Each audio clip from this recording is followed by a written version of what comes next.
things the best way that we can. It's wonderful and great to want to talk about AFCON, the tournament itself, but sometimes for coaches it's difficult because we have two very important World Cup qualification games before then. If your concentrations are too far past that, then you can take your eye off, what is at this moment the most important thing. The most important thing for us at this moment are our two World Cup qualification games. Morocco, Egypt, Senegal, Cameroon, Tunisia. I think that the level of teams in Africa, I think, is as strong as it's ever been.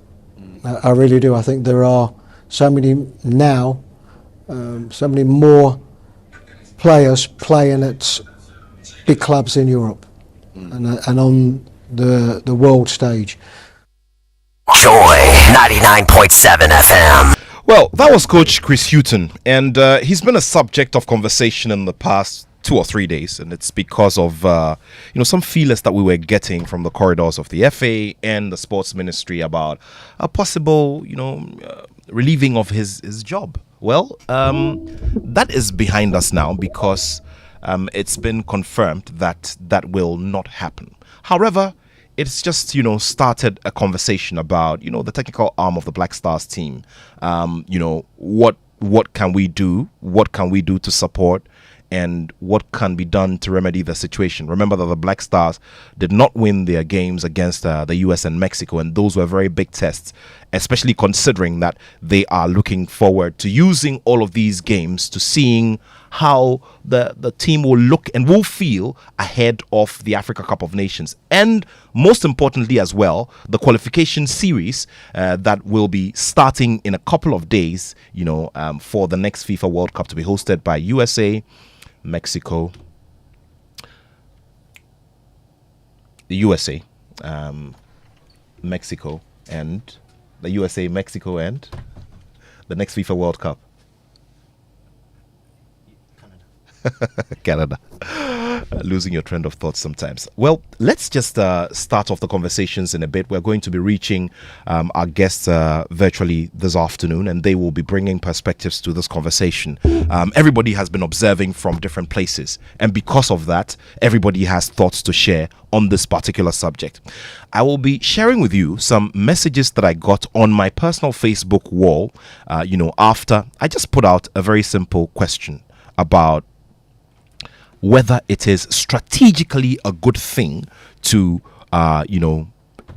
relieve, Coach Chris Houghton of the job, at this time. And I got some very interesting, reactions. Let's begin with Citizen Boachiansa. He says, what better thing is the next person coming to show us at this time? We are not a serious country. There are some fine brains at the FA, but sometimes I just get shocked about certain decisions like this. Okay. And then Delase, she says, we're too involved in Black Stars, from the media to politicians to football analysts, etc. Now, there's another one from Albert Bahun Wilson who says, the guy has won competitive matches and has lost friendly matches. And you say what? Because he dropped Rahman, he must go, right? From day one, Okreko didn't want him. The FA must go first. Okay. Now, there is one from Alexander Lionel and Cesar Alexander Lionel. Okay. Now, he says this will be a funny decision. It will not see the light of day. Ghana has never benefited from changing coaches. We have to have the patience for Coach Houghton. And remember, Houghton has been very unlucky. He never had the full complement of players in the Black Stars, and it is one player injury to another all the time when it's national time for our national duties. Okay. Thank you very, very much. Now, this one from Wilson Atakofi Atito says, you chaps at Joy Sports are part of this thing, and you're aware. That's why you've introduced the word strategically into this post. Okay. Christabel Dazi says, absolutely not. When will we ever learn to allow time to fit true football development? Okay. Andrews Asafwe J says, does this mean that those that advised the FA to hire this coach didn't do any proper check on him? Another financial loss coming? Okay. And this was in the hypothetical situation that the FA probably decided to do that. Pancho says, but who said they should sack him? Now, Nanaya Ajenim Boateng the third says, is there something we need to know, Anna? Because this question is very funny. Now, Franklin Dowona says, Chris has nothing to offer. Better late than never. Danny J says, continuously the FA has done pro recruitment for the Black Stars. It's clear that the Matrai Makwe is in order, and it's the order of the day. The problem is the FA and not the coach. Patrick Che says, we want to reap where we have not sown. While other countries are investing their monies earned from FIFA into infrastructure and development, we chop our money and hope that calling individual players who have struggled in their own capacity to get where they are can give us success. That's a lie. And we will actually defy all the laws of nature, and nature will not allow it. We can hire Pep or any of the best coaches in the world, but we will not deliberately invest into the game and the boys are, and the boys playing the sport. Then forget it. The success stories of all African countries making the wave speaks volumes. Our problem is bigger than our coach and the problem. Our problem is the lazy way we're approaching success and hoping that we can chance on it. Mustafa says, I doubt if government will be willing to pay yet another compensation while our brothers and sisters in the Volta region sleep in the classroom due to the unavailability of funds for the resettlement of the affected community due to the overflow of the Akosombo Dam. I think the Black Stars should be a lesser priority for a while. Okay. Now, Samobochi has sent this one. Okay, so if you want to sack him and bring who exactly? This is a young team. We should just lower our expectations and give them some time. Ralph Ankra says, why now? It is not the coach. Let's check the players we've been calling over the years. There should be a revolution on how we call our players to the Black Stars. Now, Emmanuel Thompson says the GFA is not serious. I mean, how? Okay. And then another one says, this is from Andre Isiao, says 4 months left on his contract and we don't have any realistic chances of even reaching the semi-finals of AFCON. So why the rush? Okay. All right. So these are all reactions that, I got after just placing a question about the possibility of, relieving the Black Stars coach of his position. Well, Nana Jiman is a coach and a football pundit. He's joined us, and very shortly we're going to get the conversation started. Now, we will also be joined by a number of others. Now, Sadiq Obama Adams is the head of Angel Sports. He'll be joining us as well. And then also, would have some contributions by Coach Osman Seidu as well. So a lot more to do this afternoon with our guests, and in a bit we'll be getting down to the conversations here on the Joy Sports Link.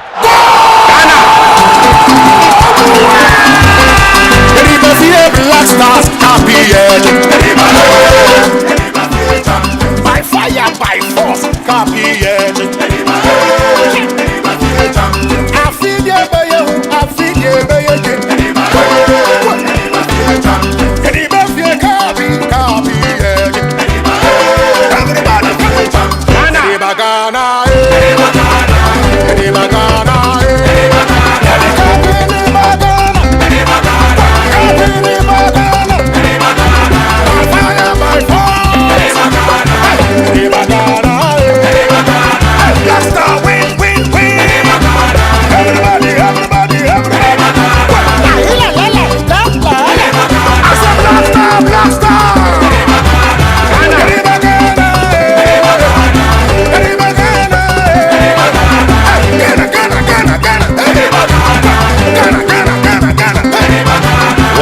This is by the multiple award-winning Nasir. A very fast-paced and energetic track there. Rally support for the Black Stars. He says, Yede back Ghana. We're bringing it to Ghana. You know, the tournament is just next door. I'm talking about January's tournament. It's just next door. It's in Cote d'Ivoire. You do remember that in 2 out of the 3 finals that we've been in, between 1992 and now, Cote d'Ivoire was responsible for denying Ghana the opportunity to win number 4, to win number 5, number 6, and possibly another one. That didn't happen. So is this the time? If this is the time, then the look and feel is not exactly right. All right, let's get talking now. Nana, thank you so much for your time. It's been a while. Trust you're doing well. Can you unmute for me, please? Yes, you're right, Nat. It's been a while. It's been so long, I didn't even remember to unmute. Well, Nana, I just played a song. This is a song by Nasi, and he's been talking about, bringing the cup home, and around this time and with all the circumstances, will this be realistic? We've got a number of months to go to January. I mean, we have the rest of November, December, and then we get into January. And then business begins at the Nations Cup. Before that, we have two major qualifiers to play against Comoros and Madagascar. I would argue, Nat, that it's not realistic. Nice song, lovely narrative. It's not realistic, period. And it hasn't been realistic for 2 decades. And part of the problem is that we always put forward this narrative of going to win the cup when we know ourselves that it is not possible. The GFA knows it's not possible this time round. The ministry knows it's not possible this time round. But it won't stop them pushing out this false narrative of we're going for the cup. Well, I'm sorry to burst their bubble. I don't know which cup it is they're going for. But it's not the African Cup of Nations Cup. Certainly not. We're not ready. Nana, during the week there was, there was a conversation about, the possibility of relieving the Black Stars coach of his job.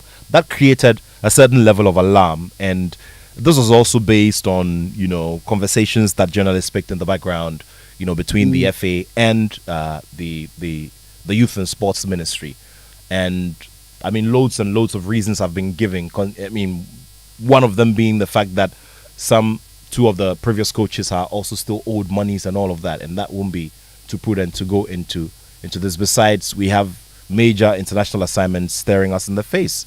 What was your initial reaction to this? I mean, when it called, what was the initial reaction? Well, to be perfectly honest with you, Nat, I wasn't surprised because, I mean, just in 4 years, we've gone through 5 coaches, haven't we? We've had Kwesi Appiah, we've had CK Akunu, we've had Milo, we've had Otto, and now we've got Christopher Houghton. And if we move Chris, it will be 6 coaches basically in just over 4 years. I mean, what does that tell you? What it tells me is that it's not specifically a coaching problem, but more so a management problem. That's how I see it. It's a management problem.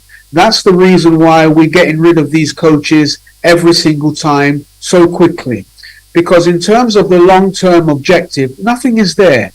We just like to spread a false narrative about going to win whatever tournament we're playing in, knowing that we're totally not up to it.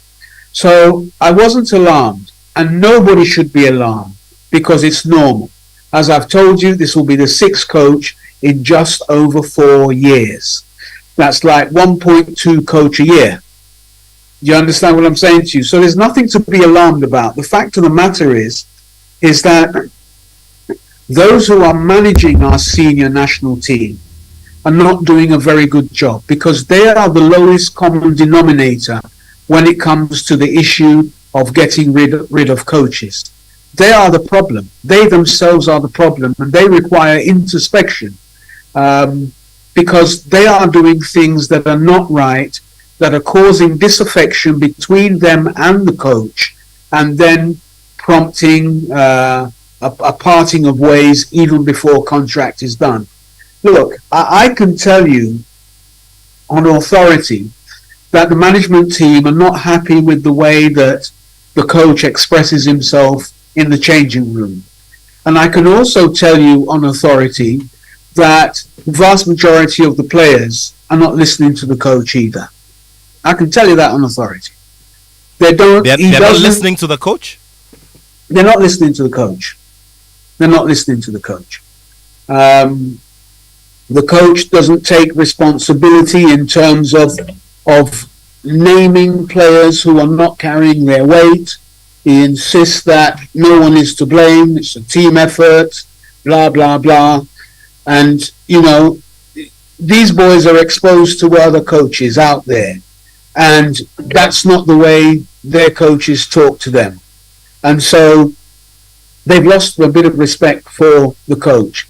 Not only because of that, but also because it's quite clear that some players get called up into the national team irrespective of form. And I've always been advocating that there must be a clear and comprehensive selection criteria. And I still can't see it. Because why do we call players that have no form, that are clubless, etc., etc.? What do we call them to actually do? I don't know. On what basis are they called to come and perform? Nana, let's look at this end of the argument as well, where you have, for instance, an Andre Dede Ayew who is clubless at the moment and has another opportunity to come back to the team. Now, we all do know that the Andre Dede Ayew that we saw in 2010 at the FIFA World Cup is not the same Andre Ayew that we're talking about now in terms of form. However, anytime Dede Ayew wears the national shirt, he gives his all, and we are very aware of that. Okay, we see the evidence there. As we speak, we've got just about 3 experienced players by longevity and all of that in the team. And I'm talking about Andre Ayew, his brother Jordan, and Daniel Amate. The rest of these guys are, they're all greenhorns in the team and are trying to, and we always talk about having experience on some of these stages, like going to play in these very crucial qualifiers. Does that matter at all? Does the experience element matter at all? Because sometimes other considerations are made aside form. Nana? Well, sometimes it doesn't matter. Sometimes it doesn't. And this is one of the times. It doesn't matter. It doesn't matter because what we should be participating in now is a long-term objective of rebuilding the Ghana Black Stars. All the gloss has gone, Nat. All the talk about being the Brazilians of Africa and all that kind of stuff. We can no longer push our chests out and say this because Comoros has taken the stripes from us. Madagascar has taken stripes from us. All these so-called non-entities have come and they've taken the stripes of us. So we can't boast about, we are this and that in Africa because we're not. And the reason why we're not is because we're living on the past. And living on the past denotes this talk about we need to bring experienced players, we need to do this, what to do, what for? This is what I'm asking you, what for? Because, I understand the logic, but when you put it on the field of play, what do you get out of it? What comes out? What's the output? If you grade it from 0 to 10, is it 5? Because you can get 5 from a young player. From an inexperienced greenhorn, you can get performance output of 5 from someone who's a greenhorn. So, Nana, experience doesn't matter in this scheme of things. Not at this point. Not with the Ghana Black Stars. Perhaps with some other teams, yes. With the Ghana Black Stars, no. Because managerially, we're doing the wrong thing. In terms of the coach, we're doing the wrong thing. We still haven't got any particular style or pattern or play. The coach can't bring off to you his first 18 players. He doesn't have an idea. Look at the players he's called. He doesn't have an idea. You compare it to all he's called so far. It's chopping and changing every which way but loose. Well, I don't think it counts right now. It doesn't count. Okay, no, let's bring into the conversation Sadiq Adams, also known as Obama. He is the head of Angel Sport. One time a GJ Sports Journalist of the Year, one time a Swag Sports Journalist of the Year as well. Obama, good to have you on the show. And Obama is reaching us from the heart of the Bunu region in Sunyani. Obama, good to have you on the show. Good to have you as well. It's been a long time. Yeah. Sure. How are things going out there? Yes, from straight from my farm as well. So we'll be doing the Black Stars thing from my farm in the center of Sunyani when I told you the last time. And so now we're also aiming at becoming the national best farmer. Definitely.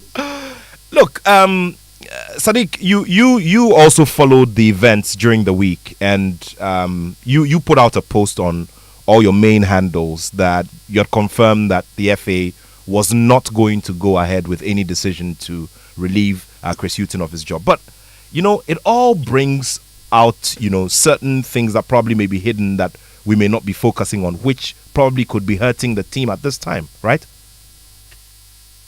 Well, definitely, to have doubts with respect to the tenure of your coach, or how the longevity of coaches in the Black Stars has become something problematic in the last few years. Somehow you don't know how long a coach will be in there. There is no development in place. There's no structure. You don't really have a plan. And so to say, the fans will buy into that. This coach will be there for 5 years or 6 years. And so we all have the patience to wait.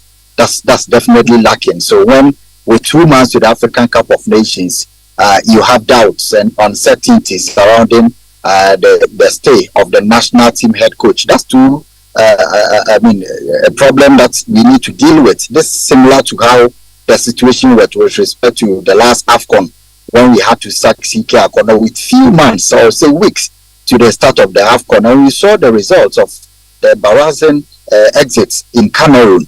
I'm not sure we've learned lessons from the sacking of coaches, and like Nana alluded to the fact that everything points to this. It is not the problem of coaches.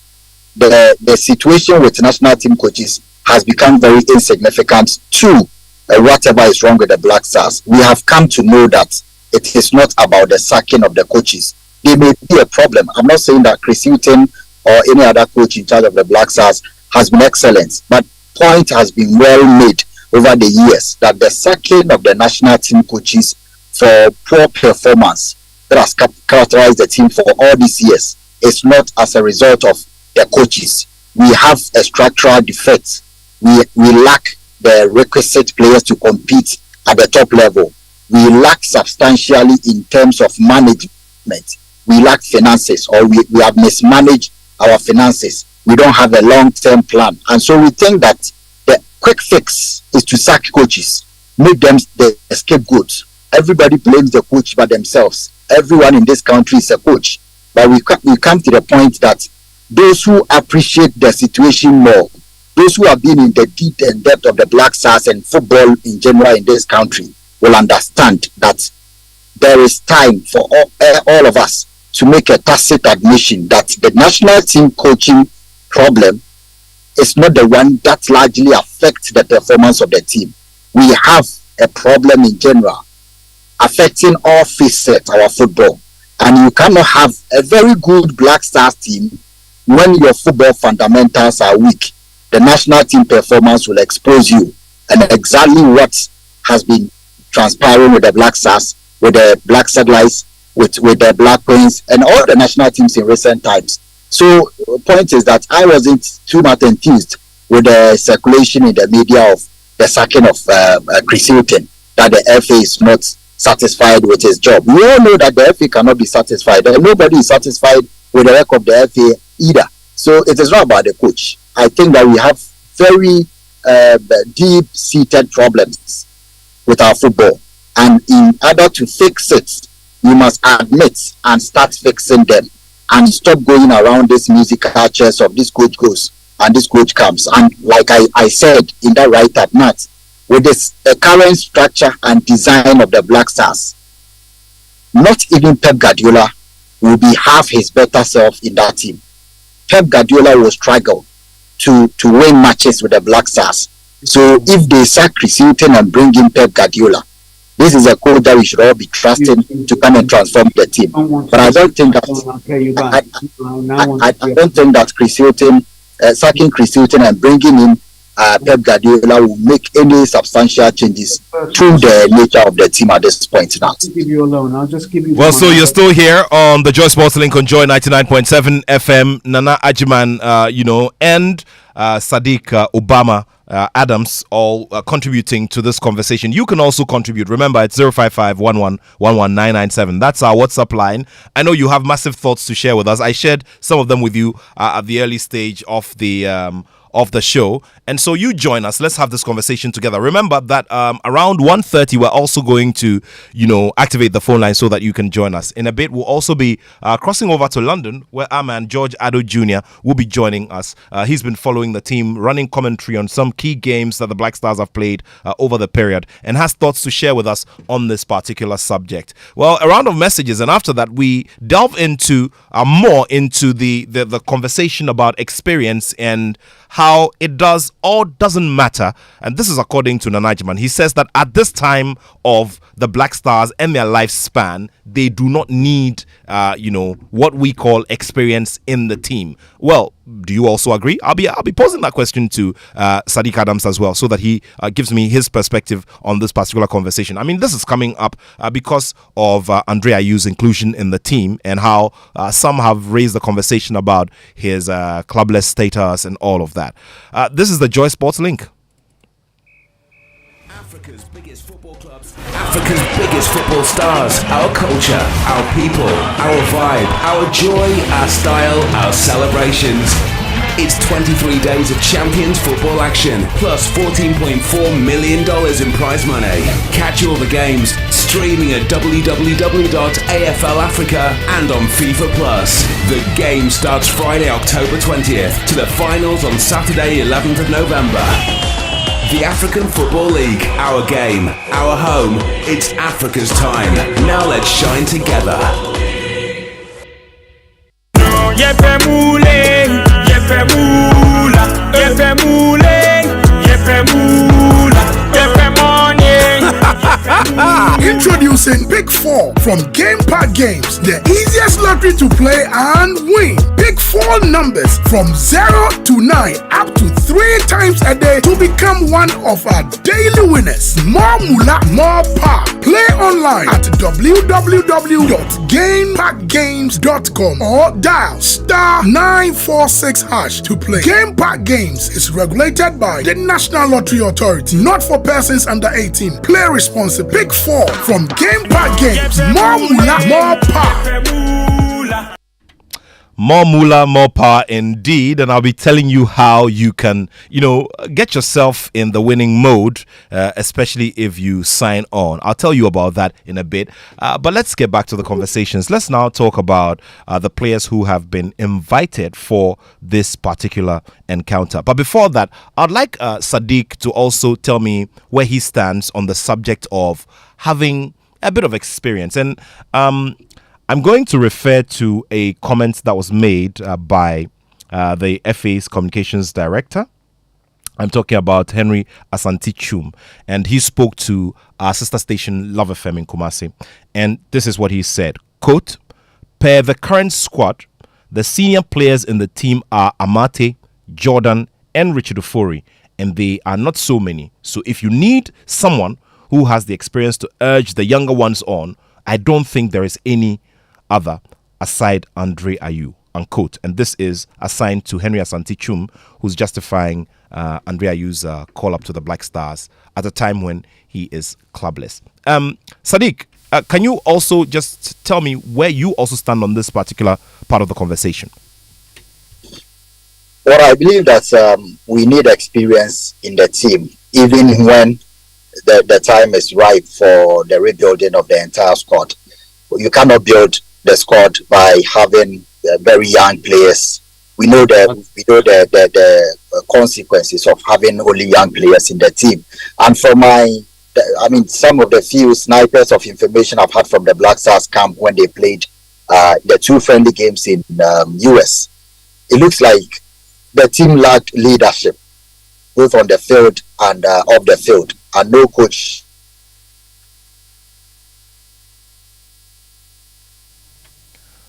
All right, Sadiq, can you still hear? The team. Okay. Yeah. Please go ahead. Yeah, please go ahead. Go ahead. I can hear you now. Hello, Matt, Yes, please go ahead. Yes. So I was saying that Chris Houghton and the team suffered some leadership crisis when they played the 2 friendly games in US. That's what I understand. The reason why Andre Ayew, despite not having a club, is coming back. For this situation, it's quite understandable. You watch the Zambia squad of 2012, Christopher Katongo and co. At some point, he was clubless. But you look at the players' overall contribution to the team on and off the field, his leadership traits. If you are not ready to appoint a new leader or captain, or you have not gotten someone to the level that you require of Andre Ayew's leadership, you cannot abandon the captain. And at this point, I'm sure that they need some leadership traits and qualities in the team. Somebody who can bond the team together, even when he's not playing. So I understand that people have reservations with the call-up of Andre, especially when he's clubless. But the point is that the coach knows how the leadership defects on the field, and especially off the field in the US game and the game that Andre has missed has cost the team. So for Andre's situation, I do not have too much of problem when he's coming back. When he's not there, you can clearly see. I'm not sure that he's going to be forever or eternally be with the team. But at this point, when you have so many young players in the team who have not had the capacity of being leaders or leading the team on the field and off the field, and relieving the coach of the enormous task of having to control everything on and off the field. If Andre is there, and this is an opportunity for him to also relieve the coach of some of the pressure when it gets tough, I'm sure that's the more reason. It's not more of footballing on the field reasons, but maybe on sporting wise, so many coaches, like I said, of Zambia in 2010, Sivanapia being part of the team despite not being, fully fit and having club competition as well. So that is one of the reasons that coaches will want to take such a decision. So I understand when Chris Houghton invites Andre back to the team, even when he's clubless, because these are 2 World Cup qualifiers. And for Andre, for all the time that he's not had a club or not even competing at the top level, he comes to the Black Stars and still be the leading scorer. We know his contribution in the team at the AFCON, second leading scorer at the World Cup and all that. So it depends. I'm sure that he will have to justify his position in the team, not only by being a captain on the bench, but anytime he gets few minutes on the field, he can distinguish himself. So I understand with Andre's call-up. It's perfectly in order. The coach may have witnessed and experienced situations in the games that Andre was not there, and things that he needs a leader who may not necessarily come in and play 90 minutes of football, but for other important reasons that all coaches accept. Now, from what you say and from what we also see, post Andre Ayew, which we still should start thinking about, we do not necessarily have anyone who can rally the boys around and push them to get the job done on the pitch. Nana, is that our case? There's nobody we can identify. I don't believe so. And it's not something that we should start thinking about now. It's something that we should have been deliberating about for a very long time. I hear my brother Sadiq with what he says, and I understand where he's coming from. I'm a practitioner as a coach, even though I'm not coaching now. And when I'm building teams, I'm bringing new people. In secondary 11-wise, there was one experienced player that I had, and that was Winfred Dorman, who's now an assistant coach at Dreams. And he was a player who I would bring on like 15 minutes to the end or something like that with specific instructions, because he could go down that right wing and provide the balls that I needed into the 18-yard box and to create those chances. But a lot of times he sat on the bench. Now, I think for me, what is significant about what Sadiq says is that Sadiq accepts that there's also no leadership in the changing room. And leadership in the changing room is all about the coach. And this is one of the challenges that the management are facing. I think they've demasculated him. So that leadership that he should have had is not there. And this has happened because they've imposed players on him.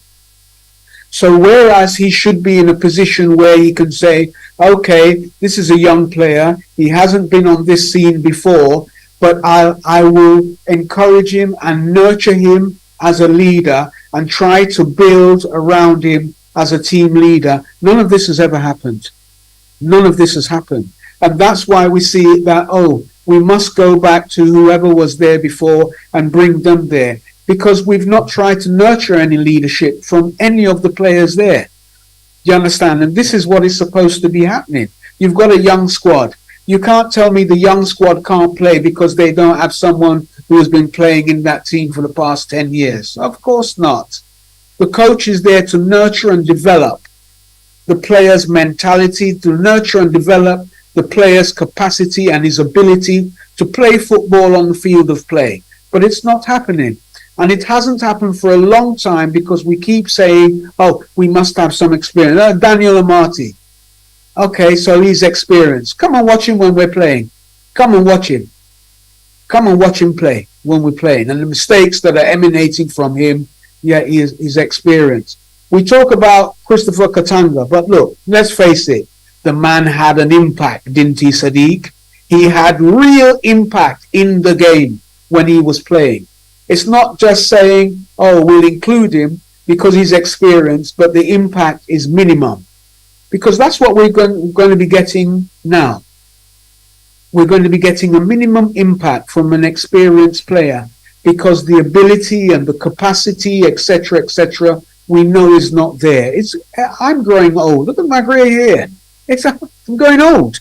So certain things that you would expect me to do before I can't. Because I can't cheat nature. Nature is in total control of it. And nature is in total control there. And what you need is a management that is clear on long-term objectives of not only the senior national team, but all the national teams. Because Sadiq quite clearly said, when the fundamentals of football is weak, where will you be exposed? At the senior national level. And he's right.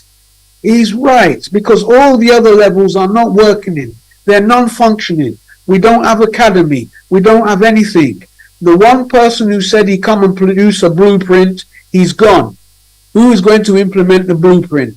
Who else apart from that man understands the blueprint and how things should be implemented throughout our football? The guy's gone. He is gone. So, you know, I hear what Sadiq is saying. Yeah, no problem. I don't have a problem with it because we'll come back here after those games and we can assess the impact that he has had. We can assess it. And we can see whether or not, without that impact, we could have done anything. You know, so, I mean, we can agree to disagree. I'm cool with that. But I believe a coach's job is there to identify the potential within certain players as leaders, even without the captain's armband. Even without the captain's armband. And develop and nurture that ability, develop and nurture the capacity and the prowess of that player so the player can lead effectively on that field of play. Let's have a chat with my lead producer for the show, Benaya Elom Dafiamekpo. Now, he will take us through the squad, invited for the games against Madagascar and Comoros. Good to have you here on the other side, Benaya. Yeah, Nat. Good to have you also. Yeah, so very interesting lineup or squad by Chris Houghton. So in the goalkeeping department, we still have our three goalkeepers with Lawrence Atizigi, Joseph Wallacott, and Richard Ofori. In the defensive department, we have Alidu Seidu, Dennis Odoi the Professor, Gideon Mensah, Abdul Fattah Mohammed, Abdul Fattah Hamid, Kasim Adams, Nicholas Opoku, Daniel Amati, Abdul Mumim. Yeah, Mumim, yeah. And in the midfield, we have Baba Idrisu, Majid Ashimiro, Abdul Samed Salis, Edmond Ado, Mohamed Kudus, and Andre Ayew.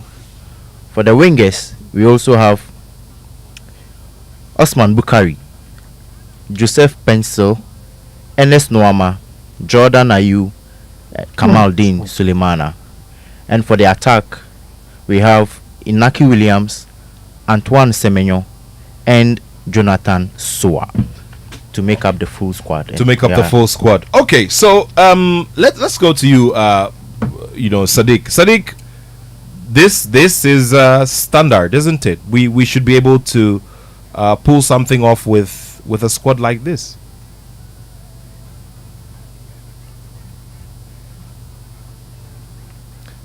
Yeah, hello, Sadiq. All right, while we wait to reconnect with Sadiq, we will. Okay, Sadiq, can you unmute? Can you kindly unmute for me? Yeah. Yes. I can hear you now. Please go ahead. Yes, I'm sure that we may not go into this game thinking that the Black Stars are going to run of the Madagascar. Okay. Looks like your audio is a little faulty. Can you can you amplify your voice a little more? And yeah. Is it Perfect. Please go ahead. Okay, right. Yeah, so I'm saying that we all understand and accept the low level of performance in recent times. So nobody is going into this game with the thoughts that the Black Stars are going to run amok and dismantle Comoros and Madagascar in the 2 World Cup qualifiers. But we also have to understand that the Black Stars must maintain a certain level of consistency and competition-wise. So these are 2 World Cup qualifiers, and we've had the best time to prepare the team again to restart after those 2 horrible displays in US. So you have to go into the game against Madagascar with the intent of making a statement. Everybody is talking about Chris Houghton. He may have the government backing now, but with the squad available, you don't have any excuse to go into a game against Madagascar. Not to disrespect them, because of course they have a lot of respect now than the Black Stars have in the football circles. But you don't go into a game against Madagascar and say you struggle to win and have excuses. You don't. You go to Moroni and you have to beat Comoros and get your first 6 points to make a statement. These are the 2 perfect games for the Black Stars to start their World Cup campaign. You are not meeting Mali. You are not playing against Egypt or Morocco. You are going in, not even Guinea, to say that there is some form of competition. You are going against Madagascar at home and Comoros away. These are 2 perfect games for you to rejuvenate the interest and also make a very huge statement about why you want to start your own identity and signature on the team. So even if we call local based players now, no coach in charge of the Black Stars should say there should be an excuse that they fail to have respectable scores again. Respectable scores in this sense will be winning the 2 games against Madagascar and Comoros. So if you ask me, regardless of the absence of so many players in the team, that is not a justification. There is no excuse or justification whatsoever to go into that game and fail to achieve 6 points from them. I'm not sure even 4 will be enough for the level of angst around people and against the coach and the team now. The coach may have some reprieve, definitely, because people think that the time is too short to dispense him off before the AFCON. So political power, or even in media circles and from the football populace, everybody seems to give him some sort of a way to stay.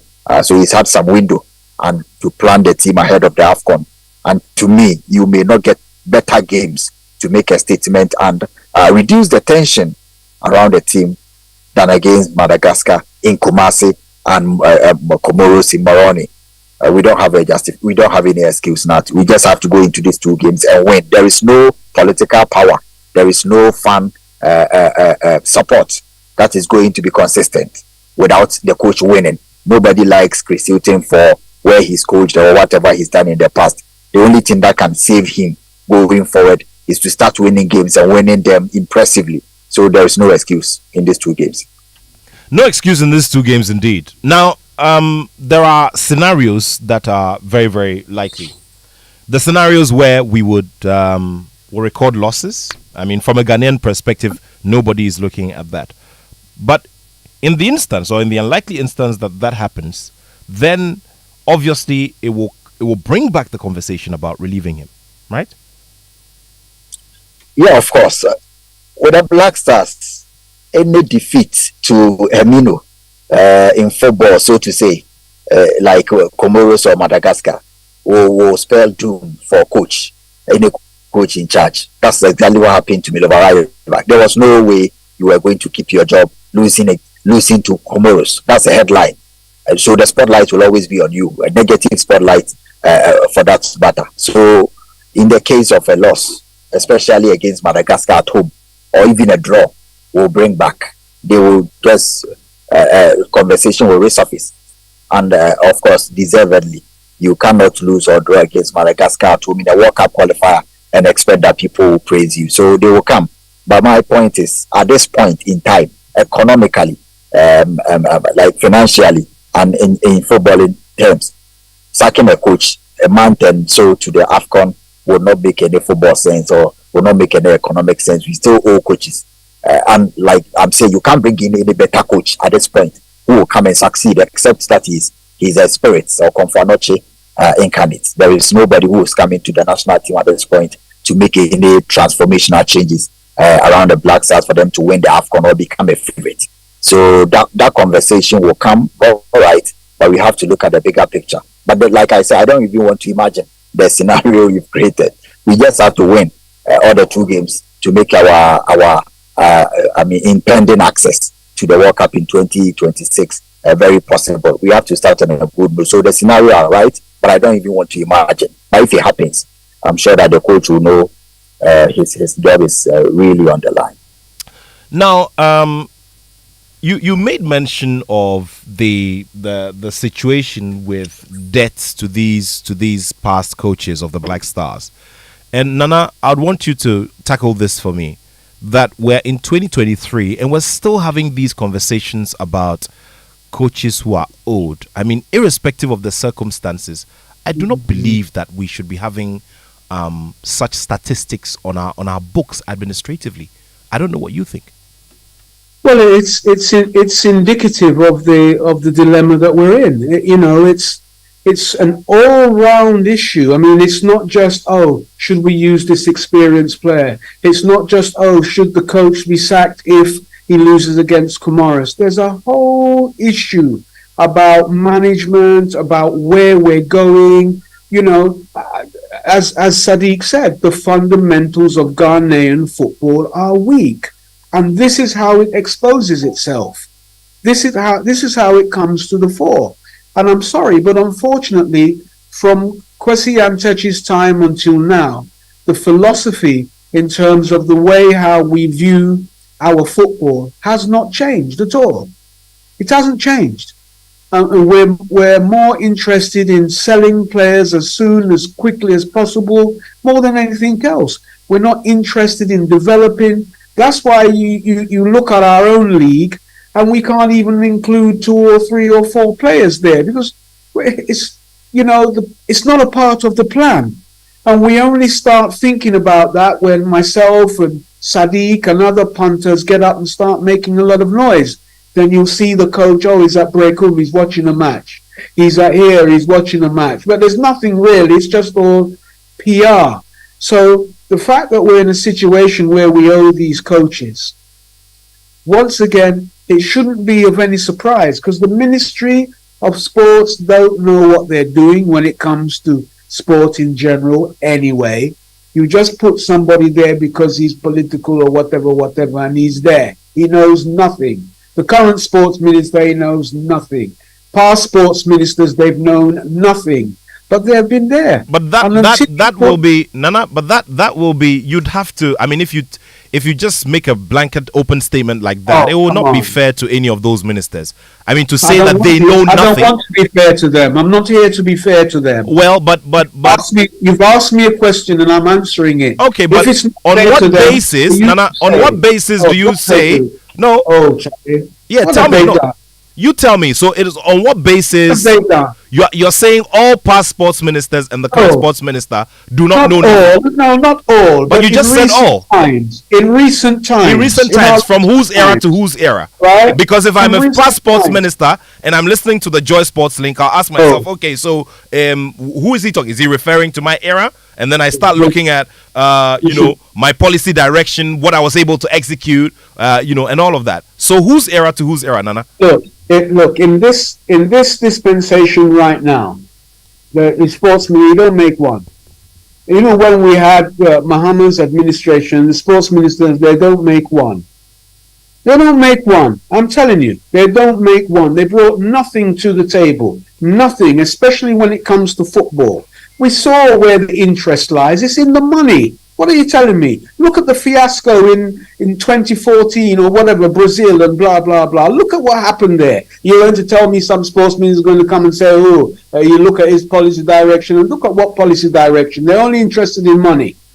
They're only interested in money. Why is it now we've not paid 2 coaches who are owed funds, CK and Milovan and blah? Meanwhile, World Cup money is already in the coffers. Why? Why should it be outstanding now? Why should you have to pose that question to me now? Isn't it because there's no foresight, there's lack of vision, people don't really care, they're not really there to develop our sports, it's just a political position? Isn't that the reason? That the money is there. So what difficulty do they have in taking that money and paying off these coaches? What's the difficulty? Is it their money? Is it their money? It's because they're not there, Nat. They're not there. They don't care. They are part of the problem, Nat. And we have to say these things broadly and boldly. I don't care which minister I offend. I don't care. It's the truth. They're not worth salt. They don't make one. And when you combine them with the GFA, they come out with these false narratives every time we go to competition. Yes, we're going to win the cup. The minister will say himself, yeah, we're going to win the cup, blah, blah, blah. The GFA president will come out and say, yes, we're going to win the cup. Win which cup? What cup? From where? From where? Come on now. No, Charlie, I mean... Okay. Look. All right. So, you are also listening to the show. Send us your messages. It's 055-11-11-997. 055-11-11-997. And according to French report, Le Havre have sealed a deal with Andre Ayew, and it's signed. So the Ghanaian midfielder and the captain will be returning to the Ligue 1 after about 8 years of leaving Olympique Marseille. Okay, so that's a development that has come regarding Andre Ayew. It's just about 18 minutes past 1 p.m. In a bit, we'll be activating the phone line so you can join us. And also in a bit, we'll be crossing over to London, where George Attoh Jr. is on standby to also join us with his thoughts on this particular subject. There's a message from Inko Joseph, who has become very attracted to the idea of farming. So he says that he'll be joining Sadiq, at the farm, in a bit in Sunyani. But he says, I just read the story about the Executive Council of the GFA meeting the technical team of the Black Stars. I think it's a good step. Okay, thank you very much, Inko Joseph.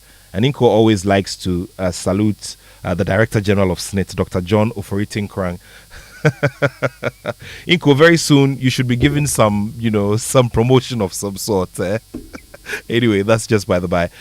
Gentlemen, let's take a look at the squad that has been invited. Now, are there any stories of any particular individual players that strike you, especially as we're building up to this? And I mean, you're looking at injury situations that have happened to the likes of maybe Wallacott, Andre Ayew returning to the team and all of that. We've spoken about Andre at length. Are there any other players within the team who you feel have an interesting story that could make impact? We're still waiting to see Inaki Williams score a goal. And of course, it was because of the kind of fanfare that characterized, or the big conversations that characterized his nationality confirmation for Ghana and all of that. Let's begin with you, Sadiq.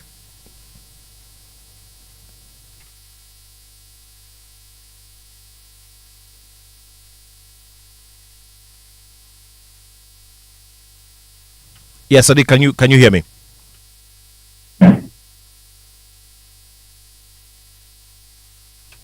Yes, Sadiq, can you hear me? I can hear you. I believe that the inclusion of Abdul Momin, who's been quite impressive in the Spanish league, in centre back, there's been a clarion call for him to be included in the team. So I'm excited. I want to see how he fares in the team. I'm talking about Abdul Momin. And also interested in the recent form of Fatawi Saku at Leicester. He scored a goal for the team already. He's had some, cameo appearances for them in recent days, and you would want to see him transfer or translate that into the Black Stars team. We've seen Kudus Mohammed having some good time, and these are the few things. I think we have a problem with goalkeeping of all the recent tournaments that we've gone, this is an area that we need to deal with critically. We have a problem in terms of goalkeeping, and nobody seems to care. When we used to do well in tournaments, it was basically because of the strength we had in goalkeeping, especially from the local league. If you check of all the goalkeepers that have gone to the AFCON, even when there is a foreign-based goalkeeper in the team, there was always going to be a top local goalkeeper who's worth his salt going to join the team. And in the absence of this foreign-based goalkeeper, when you have a strong bench, we've not had a very good bench, and even in the regular of the goalkeeping department, and it's not going to take a day or two or months to find a very top goalkeeper for the Black Stars. We've not had one after Fatah Dauda and say Richard Kingston. We've not had top goalkeepers who will be at the other level when you go to the AFCON and the World Cup. And so you are conceding goals, you can't even keep a clean sheet, and having a good goalkeeper is not even about making saves. How to organize the defense has become a problem. So in goalkeeping, I think that's our weakest of all the areas in the Black Stars. That is the weakest link, and you cannot win a tournament, any major tournament, without a good goalkeeper or a good goalkeeping department. But who cares? After all, even in the Ghana Premier League, there are goalkeepers here, but what's the standard? What's the level? And these are things that we should be looking at. We don't have a striker, so to say. We are still looking ahead to find Inaki Williams scoring. And I said it on the day that Inaki switched his nationality, and I saw the pomp and pageantry around the team and everyone wanting to see Inaki fare, how he fares for the Black Stars. But I said it's going to be difficult for Inaki to blend into it wasn't going to be seamless that he comes into the team and starts scoring like he's doing at Atletico Bilbao. This is a team that he's played for all his life. There's a system that he fits perfectly into. The integration there is quite easier for him than the Black Stars. He runs and nobody makes the pass. He does this, and people are looking at other options. So for Inaki Williams, I think that we need to give him around 15 to 20 games to be able to integrate very well into the team. It's not his fault though. He plays in an entirely different setup. He doesn't even know the culture very well. He's trying to assimilate, and it's going to take time. So in terms of the striking options, Jordan Ayew has been doing well, but he has been more retreating in terms of the areas of field and how he contributes to the game much more than scoring. So we don't have an out-and-out striker like Asamoah ever since he left, and for so many years coaches have come and gone, and we don't seem to have a player to score 10 goals for the Black Stars in a year, and that's a problem. Or even 5 goals for the Black Stars in a year, apart from Kudus Mohammed, who has recently taken up that role in addition to what he does on the field as a central attacking midfielder or as a winger. There are so many deficiencies in the team, so many of them, and to go to a tournament of this nature, now even forget about the players that you have, whether they are top players or not, but it's about how the players are ready to die, how the players are ready to give their all on the field. You watch the Black Stars and you can clearly see people are not making runs, and so what's Ali Diseidu happened to Ali Diseidu on the field against the US or Mexico typifies, or it's an embodiment of what the players feel. And it looks like they've lost their luster when they come to the national team. They've lost the vibe. They've lost the vivacity to say, I've lost possession and 3 of us are running to retrieve the ball, get it back. We've lost everything in terms of spirit and the character of the team. I think we don't have the best of players in the team now. On the continent, we may rank around 20 or 25 in terms of national teams with the solid team of components that form a team. We don't have an attack. We don't have a good goalkeeping department. The defense is still not up to the standard. We have to start from the scratch. Every game there is a new defender invited, and you see the kind of goals they concede. You can't even throw your coin on any member in the team to say when the going gets tough, apart from Mohamed Kudus, who has recently been taking up that charge. There's nobody in the team who says, I'm going to conjure something, and Asamoah, sort of striker, create something out of nothing to make the fans cheer. There's nothing, and it's very difficult. Like I said, we have 2 good games, and regardless of the quality in the team, these are games that they must win. Now, let's bring in George Attoh Jr., who is with the BBC and is also a lead commentator for Joy Sports. Now, he's been running commentary on loads and loads of these games, from the FIFA World Cup through to the Africa Cup of Nations. He saw at very close range these performances that were described as the worst in our history, especially at the Nations Cup and all of that. Now, he's got thoughts to share with us at this time. George, thank you for joining us on the Joy Sports Links. Good to have you here. Yeah, Nat, very, very good afternoon to you, and good afternoon to Sadiq Adams. It's been a while. We've been doing a lot of virtual stuff, and also to Nana, fantastic coach, and of course, Nat, yourself. Always good to be home. Always good to be home, and it's great to be on the show. George, we've got just about December, December to figure things out, and then we go to the Africa Cup of Nations. Before that, however, there's work to be done with Comoros and Madagascar. We always have that reality check that Comoros gave us, at the back of our minds. We have a squad ready. The conversations about the coach and all the stuff around it came up. Now, Nanajiman was making a very emphatic statement, and he said this from his end on authority, that Houghton does not have a full grip of the dressing room. Does that concern you in any way? Is this something we can jump out of easily and get things going?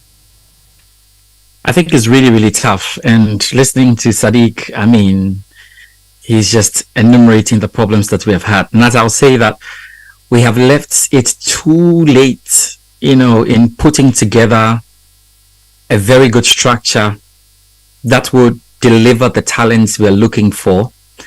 I'm talking about on the administrative level. I'm talking on the technical level. We just find ourselves at a place where we are trying to fix things so quickly, but the game of football is running so fast that these days, if you don't do the basic things, you don't have a chance against the sides who are putting together programs and who are organizing themselves in such a way that they can deliver talent. So I am here in the UK. I've had a very, very good touch on what they are doing with, for instance, their youth system.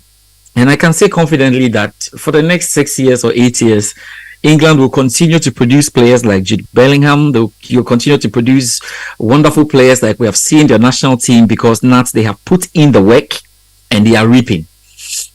When it comes to the Ghana national team, it's like there is no foundation. There is really nothing down, and all we are doing is at the top trying to sort it out.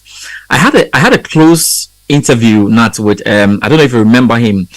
He played for the Sierra Leone national team, Coca. If you remember him, he played for the Sierra Leone national team. Very well. And he was telling me a lot about the challenges, for instance, that he faced when he joined the Sierra Leone national team, which a lot of our players who we have managed to get from, other countries, let's say, to get them to switch nationality, are facing, having to come to a country, having to deal with it.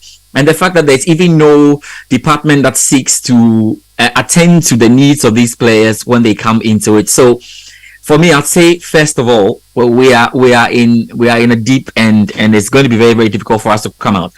Now, let's look at the performances of the Black Stars before I even come to what we're going to do with Comoros and, what we're going to do with Madagascar and why we are here. Sadiq spoke about the ranking. Gone were the days when we saw the ranking and you're like, oh, rankings don't mean anything. But even now, I think that the ranking that we have on the continent is doing us a favor. It's making us look better than we are. Because after the 2017 Africa Cup of Nations, when Cameroon beat us and we couldn't make it to the semi-final, the 2019 Africa Cup of Nations, we were not able to make it into the quarterfinal, and we struggled in the group. I don't know if you remember, Nat. We struggled in the group. We only had a win against Guinea-Bissau. That was the win that took us to the round of 16. And when we got to the round of 16, Tunisia knocked us out of it via penalty shootouts. Extra time. Then in 2021, we went there and were not able to win a game at the Africa Cup of Nations. We somehow qualified to the World Cup. And I've been saying that, and this is on the lighter side, that Nigeria are always giving us a bye. They're always giving us a bye when we haven't done, the right work to be somewhere. They always give us a bye because we find a way to beat Nigeria and make it to the World Cup.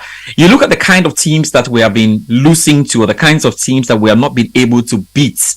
It just tells us that we are not up there in terms of the quality. We are not there.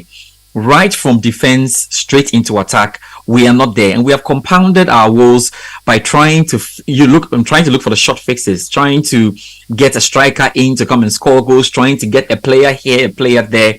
It hasn't worked, and I'm very, very worried for us going into the Africa Cup of Nations, because I don't think that we are even in the top 12 or the top 13. We used to tell ourselves that when we go to the Africa Cup of Nations, we'll always find a way. But no, it is not happening again, because teams have left us. Only yesterday, I was speaking with a top agent, and Nat, he was talking about Gambia. You should see what Gambia are doing with their football, and why a lot of agents are heading towards Gambia. So I think that, Nat, we have messed too much up. That is going to be. It's already too late to try and fix anything, in my view, for the Africa Cup of Nations. I am not sure so much is going to change, because I look at the call-ups, the last call-up of Chris Houghton, and I think that it is probably 92% of what we'll see at the Africa Cup of Nations. And that squad that we have, unless there's a miracle, it's going to be very, very, very difficult for us at the Africa Cup of Nations. And yes, we are starting the World Cup qualifiers. I don't think that the games that we have played against Central African Republic in the Africa Cup of Nations, the fact that in a group that we expected to qualify very quickly, we had to stay and wait to the final day before we went into it, is not going to make a good point there. So for me, Nat, I think that we are lost. We are really lost. And when we spoke about being lost and that we had to find a way to come back, we came up with a Ghana football strategy. And the man who inspired the Ghana football strategy has left the Ghana Football Association in the technical director. So I wonder where that is going. I didn't even think that we needed a new document on how Ghana football wanted to run, because not the 2014 World Cup Commission of Inquiry, and may their souls rest in perfect peace, the likes of Ike Afrane, the likes of Sam Ade sat down, Ben Kofi, may their souls rest in peace, but they sat down and produced documents upon documents which are available as we speak. There was no need to come with a Ghana strategy, and the fact that we don't have a strategy, I am not too sure. Not if it was only the Black Stars. And the reason why I don't really want to spend too much time, because Sadiq has spoken about the various departments of the Black Stars and why it is looking bleak at this point. If it was just about the Black Stars, I'll comfort myself. We saw the under 23, we saw the under 20, we've seen the under 17. This is the story. We have seen the Ghana Premier League. This is the story. So we need to come up with a strategy, or go back to the books that are there and begin to do something that gives us at least a leaf for the next 5 years or 6 years in the minimum. We are going to the Africa Cup of Nations and we're going to try again.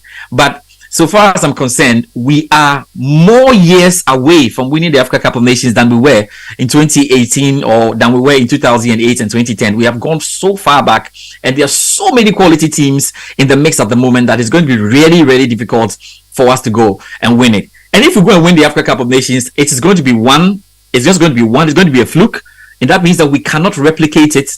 Look at Senegal, look at Algeria, look at Egypt. They are constantly coming at it. Senegal were in the final, the 2019 Africa Cup of Nations. They were back in 2021. They came to win it. Look at the semi-final teams then and now. The teams that we saw at the Africa Cup of Nations in 2021 are all going to get better, because they're coming back with about 90% of the squads that they used there. We are coming with a new coach. We are coming with a new philosophy. We are still trying to draft players in 2 months to the Africa Cup of Nations. This is not the way to prepare for the Africa Cup of Nations. And we know that we're only going to be lucky if we go there and we go and, put in a very good result. And so for me, my expectations of the Black Stars Nats have been so controlled. In fact, at the office, John Bennett and co, they tell me that I'm being too hard on the Black Stars. But I tell them that I don't really expect a lot, because we have not held ourselves in what I know others are doing to ensure that they are good. We see academies being built left and right. We see Morocco instituting a correct plan in making sure that if they get a player today who's a Moroccan but was born in Belgium, before he comes to play the national team, he would have visited Morocco about 10 or 15 times, right from the age of 8, because they have a little camp for these boys that they have seen at 8, help them to develop and understand the Moroccan culture before he plays for the Moroccan national team, at the World Cup or at the Africa so Cup that of you don't Nations. have so that you don't have incidents like those which happened between Kevin Prince Boateng and Coach Kusiapia. Yes, that's simple. And that's what Morocco are doing. So once they realize that Nana Jemai is an 8-year-old or a 10-year-old who is playing well in England, they invite Nana Jemai to Morocco to come and have a big camp. It's like a festival. They teach him Moroccan songs. And they are waiting for Nana Jemai to be 18 before they make the approach. So they make him Moroccan, even though he's born in Belgium. They make him Moroccan before he turns 18. So when he comes, or when you turn, but Nana Jemai is born in Belgium and you make him Ghanaian before he comes into the national team, when you say, oh, Fio, he knows that it's just something that we say in Ghana, you understand? But if you pick Nana Jemai straight from the Belgian system and plug him into the national team, when he says when you use the F word, you feel you feel insulted and you're going to react unnecessarily. But the whole thing is that there's a culture, it's just a cultural difference. And speaking to a lot of these players, I am now understanding the dynamics. Sometimes I told them, and there are some Ghanaian players I've spoken to in England, and I told them, look, I'm really sorry because I read these things so poorly. I didn't understand. Not here, even at the age of 8 and at the age of 9, Manchester City Academy under 8, when the players are traveling, there are cars that are waiting for them. They carry them. They take them to the hotels. They do this for a lot. So if this boy grows from 8 to 20 and you bring him to the national team and he arrives at the Kozuka International Airport and there's nobody to pick him, that is a serious problem for him to deal with. And I don't want to mention names. Sadiq knows. I'm sure Nana Jemai, you know as well. There are players who don't want to play for the national team or who have had issues just because of the way things are organized. I don't want to mention names here. I met a player at the airport, Nats, and he was stranded at the airport after one Africa Cup of Nations qualifier. Why was he stranded? Because his tickets had been cancelled. And he had to stay. If I stayed with him the whole time before it was corrected, if anybody put this thing out, it was going to be a problem. So organizational issues is why Morocco have taken that approach to ensure that. Sadiq, George, yes. you have to mention names. You have to. No. Just I don't want to mention the name of the players. I don't want to mention the name of the players here. I understand some of the very basic problems that we have, and we end up talking about going to win the AFCON. I don't know whether by spirits or by dint of luck. We know the fundamentals are very weak. The publications we make. Look, when you talk about this player integration international, it is not as simple as that you carry Inaki, who has never been here. The player you were talking about and the other person who plays in the Black Stars now and is in Turkey was invited for the first time to come and join the national team. There was no deliberate plan to integrate him. He arrived at Kotoka and he had to go through his phone, put in a new SIM, get in touch with a Ghanaian player who had played at his club and say, they have invited me to the Black Stars, but I've been at the airport. I don't know who is picking me. I've been here for 2 hours and I don't know anybody's number because they called me on the club and sent me a mail. I'm calling this number, is not going through. That's the FA's number. So it means that the player who he had played with at his club in France had to call his brother in the house because that player was also not here to come to the airport and pick the player. That's like another 1 or 2 hours. This is a player who is coming to the national team he plays in Turkey now, and this experience is something you don't want to ever encounter. So the death of patriotism is not from the players alone, the whole system. But when you complain about some of these things, it looks like, okay, George, you are in England now. You see, some of these things are very basic. It starts from kids. When I saw Christian Sabah at Bayern Munich, going around monitoring kids as young as 6 years, asking them about their day and why they think that they can train today or not, and what they want to do today. If they start with you at the age 6, it means that it has to be consistent. Any drop in the treatment means that the system is failing. That is not the situation here. So when you have Mohamed Kudus, who is being trained by Right to Dream according to their philosophy, not according to the philosophy of the national team, who you have players who are being trained by individual academies according to how they want to market and sell them, basically to make their academies have the reputation and profit. Essentially, you don't want these players to come to the national team and all of a sudden they integrate and play your style of play. When I went to, you mentioned the philosophy of Ghana football. The last time I went to the GFA and Otia Kenten was putting together document from Afrane, from Samade, Ghana football development plan, Ghana football style of play, the structure. All these books are in the shelves. They are there. Otia Kenten has sent some of them to Senegal in 2013 when they invited him and copied. If you take the Senegal blueprint for football and you read the Ghana football philosophy, it is almost word for word. They borrowed everything from here to restructure their football. We are not making use of this because we think that we can always have a quick fix. That is why we think we are very smart. We can always have a quick fix. Let's bring in this person. Let's go and chase this person. We put them together in 1 month and go and lie to the president that we can win the AFCON, so he has to invest $10 million. So this is a country that will not train athletes for the entire 4 years ahead of to the Olympic Games. And 2 weeks to the Olympic Games, promise them that whoever is able to compete with the same boat will have $20,000. How do you think that you can win against the same boat by training for 2 weeks? So this is some of the basic problems of our national team that we complain about. The structure and the whole system, the fundamentals are non-existent. They used to be weak, but at this point, I would say they are non-existent, and it has encapsulated with the performance of all the national. It cuts across all the national teams, including the CHAN. So when you mention the problems of Ghana football, it is all about complaining. But I think that we have let ourselves down. We are very slow in developing, and we are too late now. Read about there are countries that I fear, not in concluding here, that in the next few years, don't mention Comoros because we face them. What Mauritania have been doing, what Lesotho have put in place, what Madagascar have been doing in recent times, and Gambia, who have built hotels at their national training camp. Gambia, the structure there in Gambia.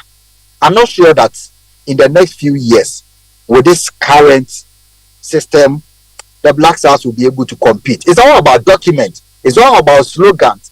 I think the government and the FA, substantially, the government should start if we are really interested in football, because the FA doesn't have the money to do. It is the government's real power. We are lagging behind, and it will take many years for us to get to the top if we continue with this current practice. Nat, so I just want to add. I want to add. So if we are doing the mathematics well, and for all listeners who are following this, remember that Morocco started the investment some 8-9 years ago. We are seeing the results today. Senegal started their whole thing, and anytime the country starts, you'd realize from the youth football and sometimes the club football when you look at and so you realize that it's not just about Morocco's national team, but you see that it's Morocco's national team under 17, women's national team under 23, and all of a sudden everything starts coming together because there's investment. So not as we speak now, we are comfortably 10 years or 8 years behind, and we need to paddle fast, else people are leaving us. I just came here. We took a few of the boys to England's under 13 camp, national team under 13. When I got there, I thought the under 13 was going to surprise me. We met the under 12s and under 15s. Under 15s were just coming back. This is national camp. So people are too serious about this. And North Africa already were a problem before because they were really good. Now they have organized themselves. Southern Africa, Central Africa are also joining. But you look at West Africa, and even in West Africa, they are leaving us, Nat. Well, big reality check from George Attoh Jr. there. Same reality check has been given us by Nana Jiman and Sadiq Adams, who are my guests here on the show. Sadiq Adams there in the heart of the Bunu region, George Attoh Jr. joining us from London.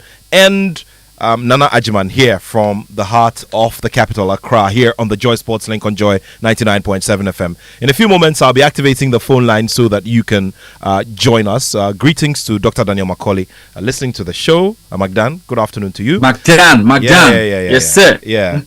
He's built a couple of pitches across the country, yes, helping with the infrastructure effort. Good afternoon to Dr. James Atulinse, the CEO of JL Properties, who are a very big client at the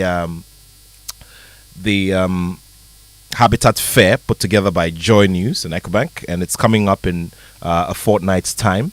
Dr. Atulinse is also a former board member of Accra Hearts of Oak. Thank you for always doing the listening, and thanks for all the support.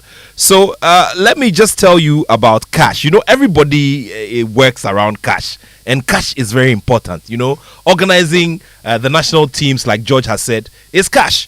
You know, so let me tell you about how you can, you know, organize some very cool cash for yourself, you know, by just listening and just doing a few things, a few key things.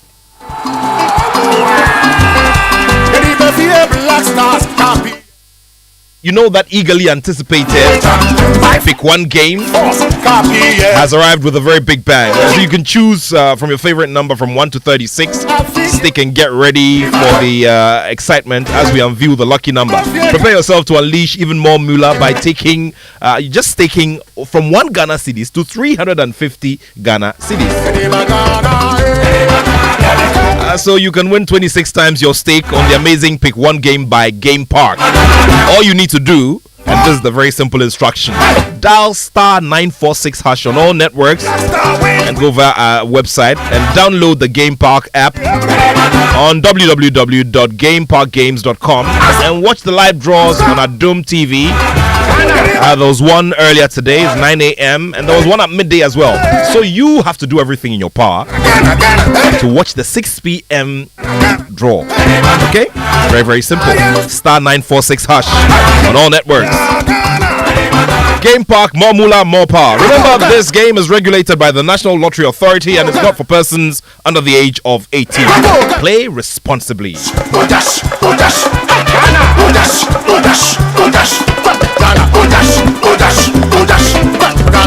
All right, so gentlemen, I'm drawn to the story of Jamel Belmaldi, who you know, took over the national team just about 6 months to time and eventually won the Africa Cup of Nations for Algeria. Can we maybe, you know, think about a situation like that and probably hope that something will work out for the Black Stars?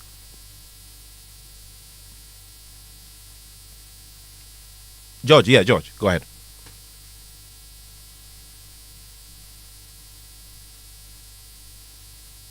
Yeah, Nat, you're talking about whether we can get some magic at the AFCON. Well, not necessarily magic, but you know, something work. Something, you know, there are days when, I mean, for instance, I mean, so this is not exactly a good example to use or good precedence, but you do remember the story of 2010. I mean, these guys were inexperienced. They had gone to the World Cup. Yes, was won it all right, but they were inexperienced on that stage. But they lost very heavily to Cote d'Ivoire. Nat, you know what? That 2010, and I have to, that 2010 team, and that 2010 team that we took, I think that we just looked at it on the surface and we said, oh, these boys are not experienced and everything.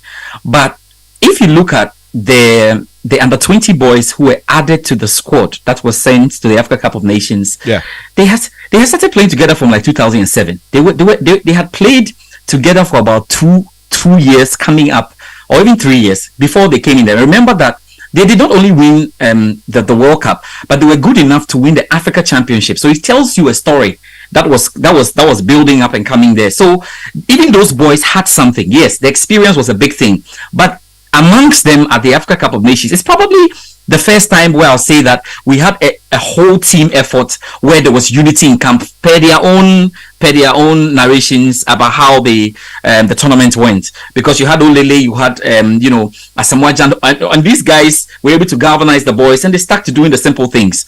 It looked on the surface as one of those inexperienced teams, but really it was a calculated plan there by Milovan Rajevac. And if you look at the system that he was playing and the men that he had the best guys. I always say, I don't know, Sadiq, where is this boy here? Opoku, was it Opoku Ajiman? Opoku Ajiman from fast guy. Yeah. So fast on the wings with Dede Ayew. That was deadly. Even though they were not, you see, so sometimes from people may not know the players. Academy. Yeah, I remember him very well. Yes.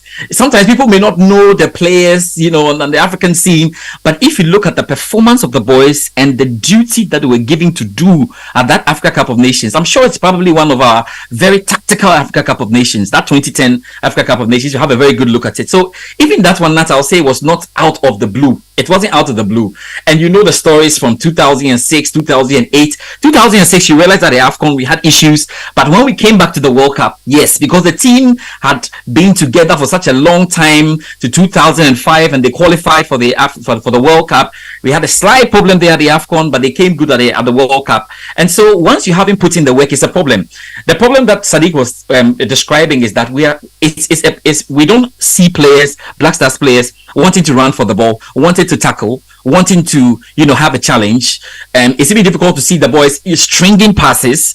These are two difficult issues for Chris Houghton to try and solve. You can't easily solve the matter of why a player is not running, because he's not motivated to run. Everything around him is not making him run. So that one is a very difficult problem. So Chris Houghton, yes, he's taking the job. He wants to do it, but I think that the challenges are mammoth. These are huge challenges. I don't know how we're going to have a turnaround. Let's be true to it. And those years when we would go to the AFCON and surprise people was when we had a concrete team and we're just building on. So then we could just close our eyes. 2008, we go to the semi-final. 2010, we go to the final. 2012, we are in the semi-final. 2013, we are in the semi-final. 2015, we are in the final again. 2017, the semi-final. And then God said, now, you guys go and work. From 2017, here we are. We've not been able to put together a team that has gone to the Africa Cup of Nations and made it. There are only two teams in the Africa Cup of Nations who can do this thing that we are talking about. Nat, you know them, Cameroon and Egypt. They can just surprise you with any tournament.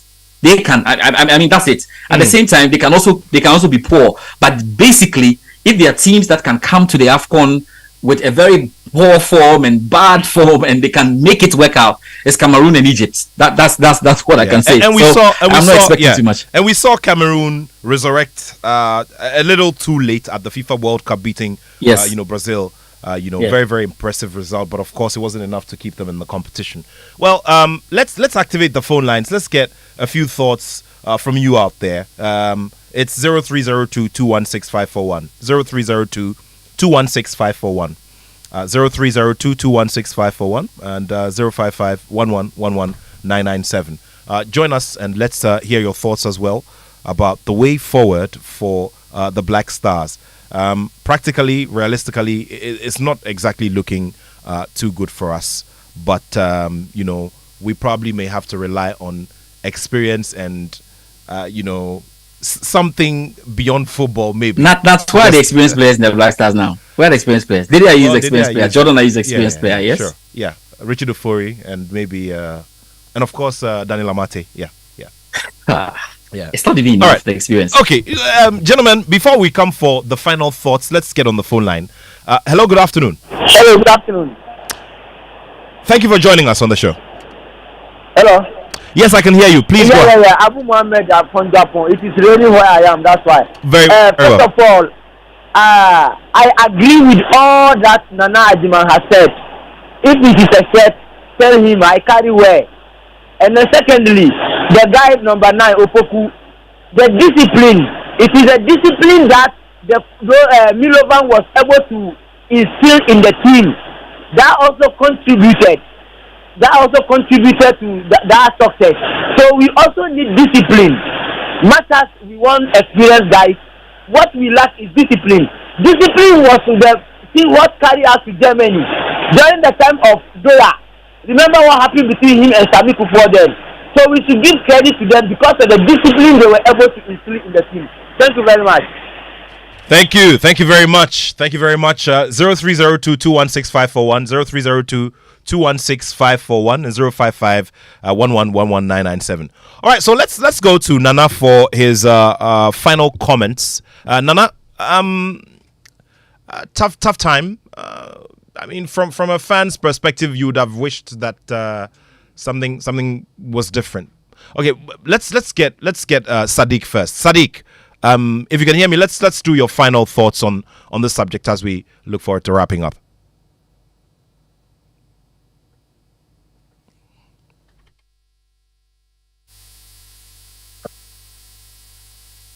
Yes, Sadiq, kindly go ahead. In your final thoughts. So yeah. I think that we have to get leadership on board now. We have to be honest with ourselves and set the barest of expectations going into AFCON 2023 in Cote d'Ivoire. We have to accept that we are not at the level that we all want to be now. But then the sacking of coaches and whatever it brings about hasn't been good. So we have to go into the AFCON with our expectations very low and then try to see if we can get a very good results up there, something that can serve as a foundation to build them going into the future. But at this point, we need discipline, we need organization, we need to be very meticulous with our planning and pay attention to every detail. And that will be the basis of rebuilding our team going into the future. If we win the AFCON, fine. If we get to quarterfinals, that would be a miracle. Quarterfinals will be a miracle for me. But then, like I say, we just need to find a very good opportunity that we can build on going into the future. Thank you so much, Sadiq. Before I come to George Attoh Jr., let's go to the phone line, have another caller there. Hello, good afternoon. Hi, good afternoon. Thank you for joining us. Real quick, I just want to say, Inshallah and past glories wouldn't win you anything. You can't skip the process and expect different results.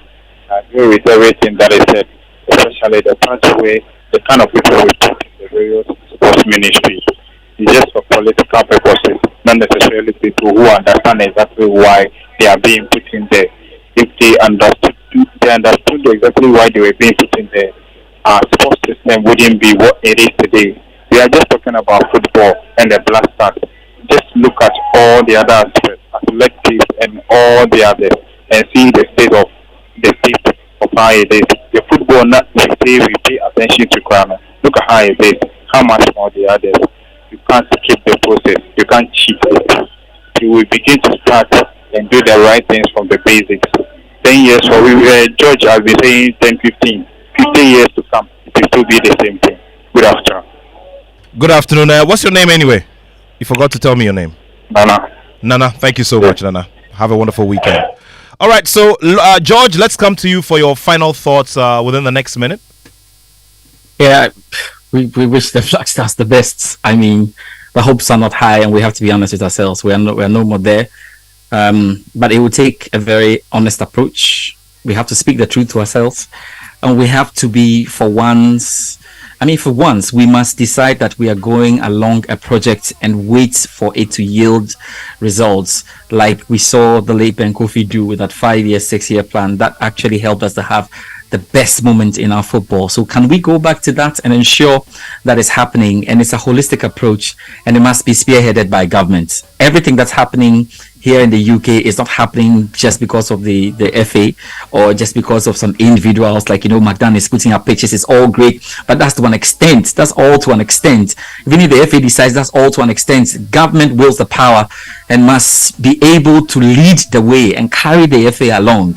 It's only when you lead the way and you show by investment that will give you the power. It will give you the psychological edge there over the FA to tell them what to do, and then you can stand in. But you don't sit somewhere and then allow them to run the system, and then you come in trying to advise them.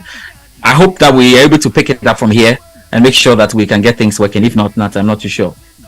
George, thank you so much. George Attoh Jr. of the BBC, End of Joy Sports, reaching us from London.